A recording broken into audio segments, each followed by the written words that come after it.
Hello everyone, moms magic চ্যানেলে আপনাদেরকে স্বাগত জানাই। আজকে আবার একটি নতুন রেসিপি নিয়ে চলে এসেছি। আজকের রেসিপি হলো লাউ দিয়ে শুক্তো। এই গরমের দিনে শুক্তো খেতে খুবই ভালো লাগে। দেখো, এখানে একটি লাউ নিয়েছি। লাউটিকে এখন ভালো করে ধুয়ে কুচি কুচি করে কেটে নিব। দেখো, সুন্দর করে ছুলে কেটে নেওয়া হচ্ছে লাউটিকে। জানো তো বন্ধুরা, তোমরাও এরকম করে শুক্তো বানিয়ে খেয়েও দেখবে, গরমে খুব ভালো লাগবে। দেখো, আমাদের লাউটা কাটা হয়ে গেল। এখন গ্যাসটা জ্বালিয়ে লাউটাকে বসিয়ে দিব। 1 গ্লাস জল দিব এই লাউটিতে। এখন ভালো করে নুন দিয়ে এখন ভালো করে সিদ্ধ করতে হবে। দেখো, জলটা দিয়ে দেওয়া হয়ে গেল। এখন এতে নুন দিয়ে এখন ঢেকে নিব।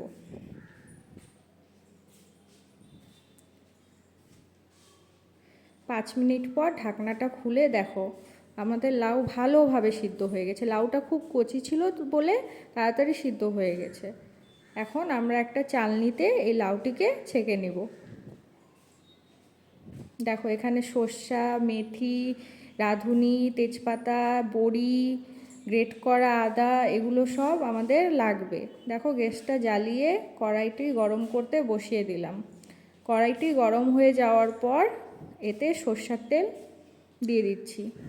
তেলটি গরম হয়ে গেছে। এখন বড়িগুলোকে ভেজে নিব লাল লাল করে। বড়িগুলোকে ভেজে তুলে নিতে হবে। তারপর এই তেলটিতে দিয়ে দিব তেজপাতা, মেথি, একটু লবণ দিয়ে দিলাম, হলুদ দিয়ে দিলাম।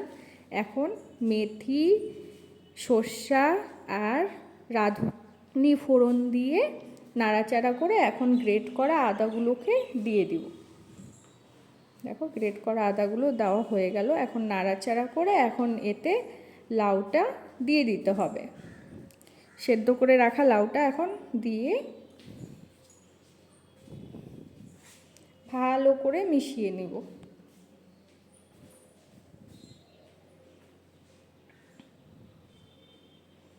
দেখো, এখন ভালো করে মিশিয়ে নিচ্ছি। এখন এতে গুড় দিয়ে দিব। আমরা চিনি খাই না বলে আমরা সব সবজিতে গুড় ইউজ করি। গুড় দেওয়ার পর দেখো, এখানে ভেজে রাখা বড়িগুলোকে দিয়ে দিব।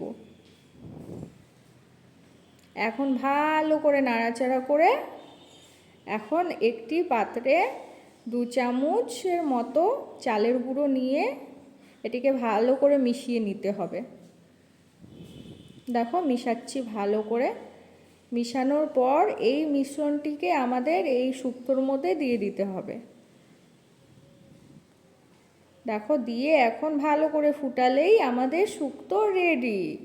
যদি এই শুক্তো রেসিপিটা ভালো লেগে থাকে তবে চ্যানেলটিকে অবশ্যই সাবস্ক্রাইব করুন অ্যান্ড লাইক কমেন্ট শেয়ার অবশ্যই করুন। আরও নতুন নতুন রেসিপি যদি দেখতে চাও তাহলে ডেলি আমার ভিডিও দেখতে হবে। Thank you everyone.